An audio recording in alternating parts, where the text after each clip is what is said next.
बुरहानपुर विधानसभा में 18 टेबल हम लगा रहे हैं ईवीएम की काउंटिंग के लिए और 4 टेबल लगा रहे हैं पोस्टल बैलेट की काउंटिंग के लिए। 5 टेबल की हमको परमिशन मिली हुई है, पर हम 4 ही टेबल डाक मतपत्र के लगाएंगे।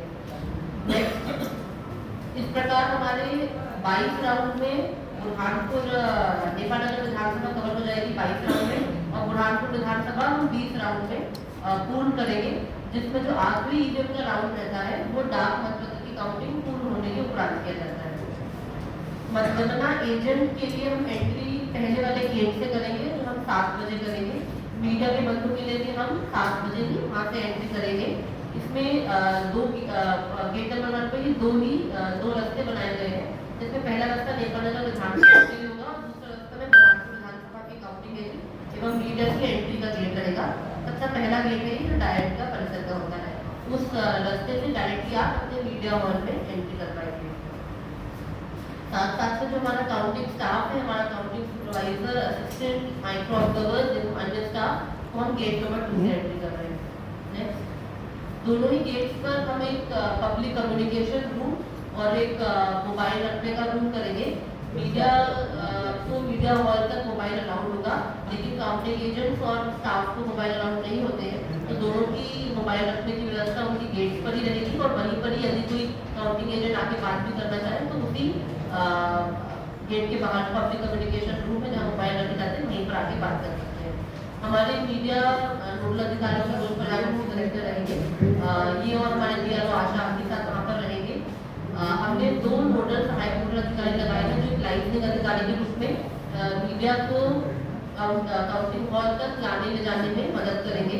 इसमें राजेश मिश्रा और वैभव देशमुख, जिनको हमने विधानसभावार इनकी ड्यूटी लगाई है।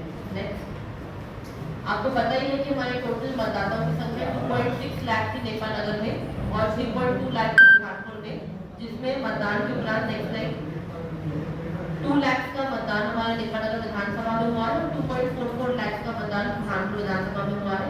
इन सभी मतों की गणना अपनी 3 तारीख को होगी। नेक्स्ट, ये परसेंटेजेस है फाइनल जो कैलकुलेशन रहता है, उसके बाद हमारी जिले की वोटिंग परसेंटेज 77.24 आई है, जिसमें नेपानगर में 78.14 और बुरहानपुर में 76.5 है। नेक्स्ट, ये हमारी डाक मतपत्र की संख्या है, इसमें कुछ बढ़ोतरी होगी क्योंकि प्रतिदिन दिवस अपनी ईटी पीरियड वापस आ रहे हैं। अंतिम जो आंकड़ा रहेगा वो 8 तारीख को सुबह 8 बजे ही हम डिक्लेयर करेंगे।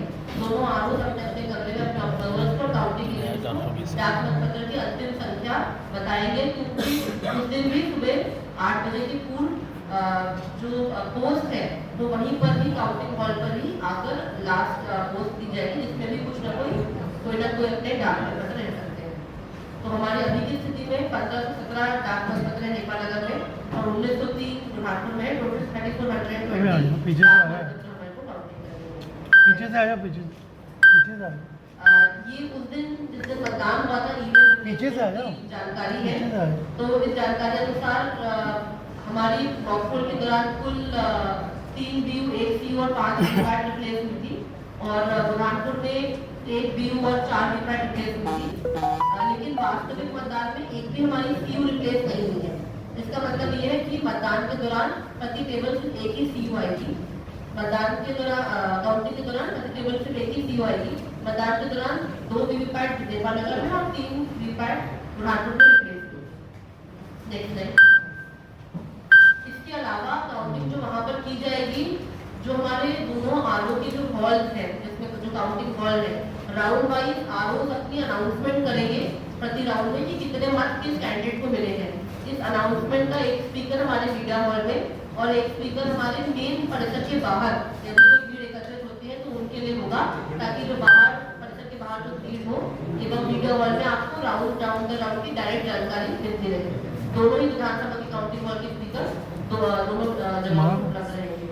इसको छोड़ के नगर निगम में हम 3 स्थानों पर एलईडी की व्यवस्था कर रहे हैं, जिसमें लाइव टीवी चलता रहेगा और जैसे जैसे राउंड कवर होते रहेंगे तो हम डायरेक्ट परिसर से इन लोकेशन पे अपने नगर निगम कर्मचारियों को सूचना देते रहेंगे, जिनके माध्यम से लाउड स्पीकर से इन तीनों लोकेशन पे अनाउंसमेंट राउंड का किया जाएगा और राउंड की जो शीट होती है जो आपको मीडिया हॉल में भी दिखाई देगी, वही शीट वहां पर इन तीनों स्थल पर पूरे डिले के साथ दिखाई दे जाएगी। ये 3 स्थल हमने चुने हैं, सागर टावर, कंवल चौराहा और इकबाल चौक। इन तीनों लोकेशन पे हमारी मजिस्ट्रेट की ड्यूटी रहेगी, नगर निगम कर्मचारी रहेंगे, पुलिस व्यवस्था भी रहेगी और यहाँ पर लाइव टेलीकास्ट होगा। सीलिंग एक बार फिर काउंटिंग कंप्लीट हो जाती है तो उसके बाद स्टाफ को सभी मशीनों की सीलिंग करनी होती है। तो मतलब का हमारे सीयू की सीलिंग रहती है, जितने भी हमारे फैक्ट्री डॉक्यूमेंट पैकेट 1 से 6 का उसकी सीलिंग रहती है और वीवीपैट की सीलिंग रहती है।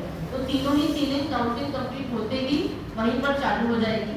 हमारे सभी कैंडिडेट्स और उनके एजेंट्स को इस बारे में पूछना है और वो स्वयं भी चाहे तो उसको उसमें लॉक लगा सकते हैं अपना, क्योंकि ये जो जितना भी सामग्री से हम सीलिंग करते हैं ये 45 डेज तक हमारे वेयर हाउस में रहती है और 45 डेज तक इलेक्शन पिटिशन की पीरियड तक इसको नष्ट नहीं किया जाता है। नेक्स्ट, इसमें वीपैट की पर्चियों की भी हम ब्लैक एनवेलप में सीलिंग करते हैं।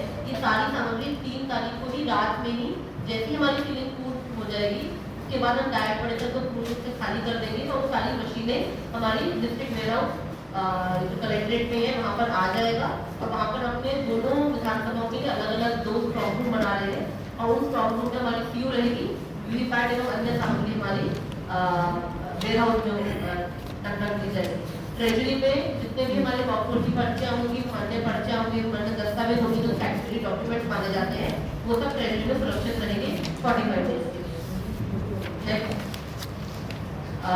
ये जो प्रतिबंधित वस्तुएं रहेगी मतगणना हॉल में मोबाइल कैमरा, जो काउंटिंग एजेंट की बात कर रहे हैं, मोबाइल कैमरा, इलेक्ट्रॉनिक आइटम, किसी प्रकार के मादक पदार्थ, ज्वलनशील पदार्थ किसी भी प्रकारों पे प्रतिबंधित होगा। ठीक है, मीडिया का मतलब ये काउंटिंग एजेंट के लिए।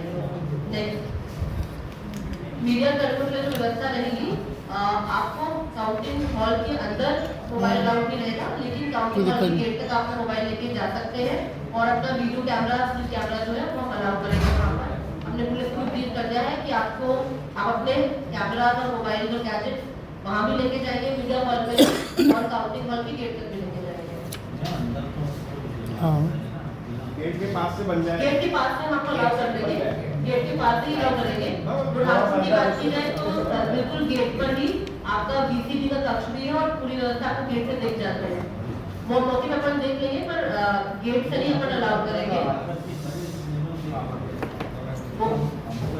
आपको हम एयरप्लेन मोड पे मोबाइल गेट से अलाउ करेंगे। जैसे ये गेट है तो यहाँ पर जैसा हमेशा आते ही है करने के लिए, उसी प्रकार से वहाँ पर भी व्यवस्था रहेगी। और दोनों ही विधानसभाओं में गेट से आपको वीसीडी भी दिखाई देता है और विजुअल्स ठीक से दिखाई देते हैं, तो कोई दिक्कत नहीं रहेगी। नेक्स्ट, इसमें हमारे लाइसेंस अधिकारी 5-5 की संख्या में मीडिया कर्मियों को लेके जाएंगे, वापस लेके आएंगे। और ये मैंने आपको बता ही दिया है कि प्रत्येक राउंड में 2-2 ईवीएम मशीन जो रहती है वो रैंडमली हमारे प्रेक्षक भी चेक करते हैं और उसको भी फिर वो भी क्रॉस चेक करते हैं। दोनों ही विधानसभा में प्रेक्षक पूर्ण रूप से पूर्ण समय हमारे काउंटिंग हॉल में रहते हैं और पूर्ण व्यवस्था को अपनी निगरानी में कराते हैं। हमारे अभ्यर्थियों को हमने अभ्यर्थियों की जो कैंडिडेट्स है, काउंटिंग एजेंट्स है, जिन्होंने डिसाइड किया या अपने आरों से ले भी सकते हैं, इसकी एड में एक प्रेस नोट में कुछ जानकारी दे भी देंगे, क्योंकि काउंटिंग एजेंट्स C-3 तक भी डिसाइड होते हैं। तो काउंटिंग एजेंट्स की आज हमारे दोनों विधानसभाओं में एक ट्रेनिंग भी रखी गई है और काउंटिंग एजेंट्स के लिए ये व्यवस्था की गई है कि उनको एक ID कार्ड जारी किया गया है। ID कार्ड हमने मीडिया को भी जारी किया जिससे वो आ सकते हैं। जो काउंटिंग एजेंट को ID कार्ड जारी किया उसके साथ में एक डिक्लेरेशन लेके आते हैं, जो सीक्रेसी की एक डिक्लेरेशन रहती है, जिसकी अनाउंसमेंट RO स्वयं भी काउंटिंग शुरू होने के पहले करते हैं, क्योंकि सभी अभिकर्ता हो चाहे हमारा कर्मचारी हो, सबको वो सीक्रेसी का जो एक्सपेक्टेशन होती है उसको बोल देते हैं। हर टेबल पे हमारी ईवीएम का टेबल है तो एक गणना सुपरवाइजर, एक गणना सहायक एवं एक माइक्रो ऑब्जर्वर रहेंगे। एवं वो अगर डाक मतपत्र की टेबल है तो एक ARO ग्रुप में रहेंगे और एक गणना सुपरवाइजर, 2 गणना सहायक एवं एक माइक्रो ऑब्जर्वर रहेंगे। तो डाक मतपत्र के टेबल पे एक तरीके से हमारे 5 लोग बैठते हैं और 3 लोग हमारे ईवीएम के टेबल पे बैठते हैं। गोपनीयता के बारे में आपको बता ही दिया है। नेक्स्ट, हमारी एक एआरओ हमने इसलिए भी नियुक्त कर रखे हैं कि हमारी जो स्ट्रॉन्ग रूम से जो मशीनें टेबल तक आएंगी उस पूरे दौरान भी पूरी अपनी सुरक्षा व्यवस्था मेंटेन हो और प्रॉपर्ली मशीनें आए, तो उसके लिए भी एक एआरओ नियुक्त किया गया है। एवं इस बार नई बात ये हुई है कि जो रास्ता है आपके स्ट्रॉन्ग रूम से काउंटिंग हॉल तक का रास्ता, उसकी भी वीडियोग्राफी और सीसीटीवी से उसकी नजर रखी जा रही है और उस सीसीटीवी की एक फुटेज काउंटिंग हॉल के अंदर एलईडी के थ्रू दिखाई जाएगी, ताकि सभी काउंटिंग एजेंट देख सकते हैं कि स्ट्रॉन्ग रूम खुलने के बाद स्ट्रॉन्ग रूम से कमरे तक भी कोई छेड़छाड़ की नहीं गई, मशीन सीधा टेबल पर ही आ रही है। जिस भी अभ्यर्थी विजेता प्राप्त होता है उसको हम अंत में प्रारूप 22 के में निर्वाचन का प्रमाण पत्र आयोग के द्वारा स्टेज से देते हैं। काउंटिंग की प्रक्रिया पूर्ण होने के बाद 30 दिवस बाद हमारे जो अभ्यर्थी रहते हैं उनको अपनी फाइनल लेखा जमा करना होता है, जिसके लिए हमारे लेखा के जो ऑब्जर्वर है वो पुनः ध्यान बनाएंगे। धन्यवाद। ये मेजर पॉइंट है, आपको कुछ अगर पूछना हो तो बताएं। आपकी मीडिया हॉल में क्या क्या व्यवस्था रहेगी, तो वहाँ पे खाने पीने को छोड़ के अपने एक अपना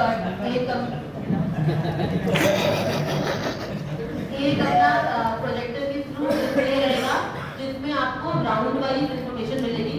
वो डिस्प्ले कंटिन्यूसली ऑन रहेगा, तो ताकि आप आराम से नोट भी कर सकें और आपको पिछले राउंड की भी डिटेल उसको दिखती रहेगी।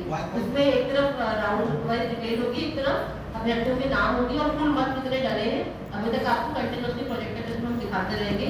साथ साथ में टीवी की व्यवस्था रहेगी और हॉल भी थोड़ा बड़ा है तो हमने डबल टीवी उसमें लगाया है ताकि आपको कोई प्रॉब्लम ना हो। कंप्यूटर की व्यवस्था रहेगी तो आपको 2 कंप्यूटर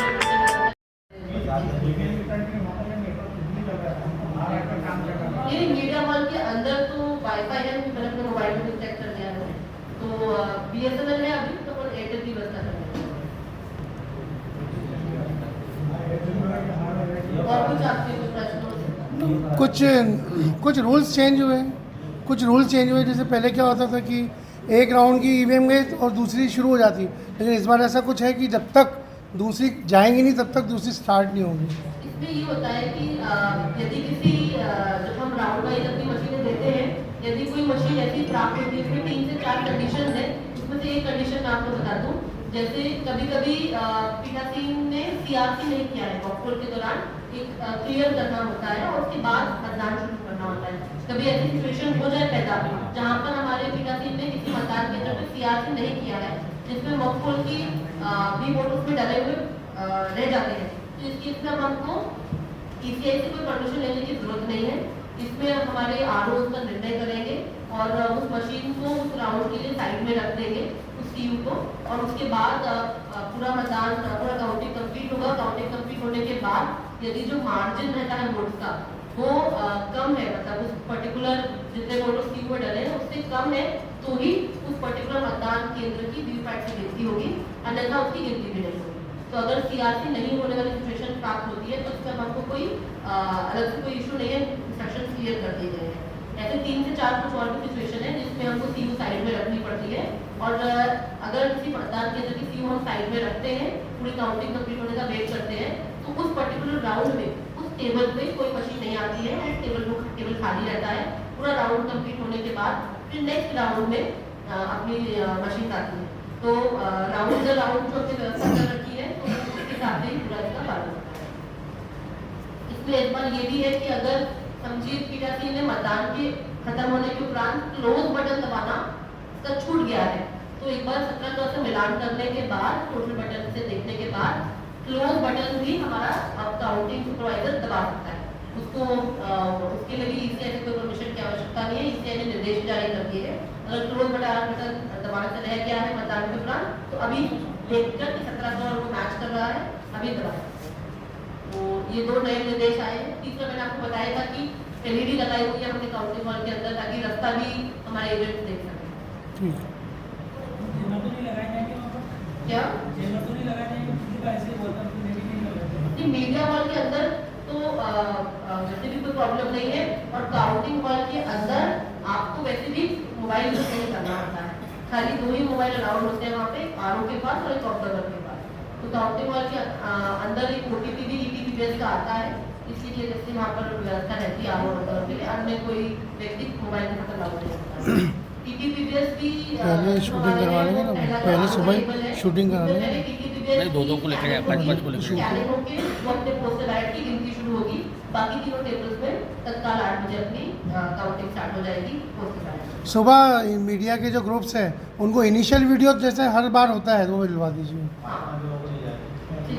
उसके बाद तो हम क्योंकि राउंड की इन्फॉर्मेशन आपको हॉल की आपके मीडिया हॉल के अंदर ही दे रहे हैं, तो आपको आवश्यकता भी कम है। एक ही टाइम लगता है वो। मैडम इस पे निवेदन ये था कि एक्स्ट्रा जो प्लग के सॉकेट हैं, अगर वहाँ पे लगे जिसमें कोई लैपटॉप लगाते हैं हमारे साथी या कई बार चार्जर मोबाइल, तो उसके लिए तो पिन मिल जाए थोड़ा एक्स्ट्रा बिजली ठीक है, वो व्यवस्था आप लोग कर लेंगे। एक एयरटेल वाला व्यवस्था आप कंप्लीट करा दीजिएगा और दूसरा ये एक्स्ट्रा सॉकेट दे दीजिएगा, ठीक।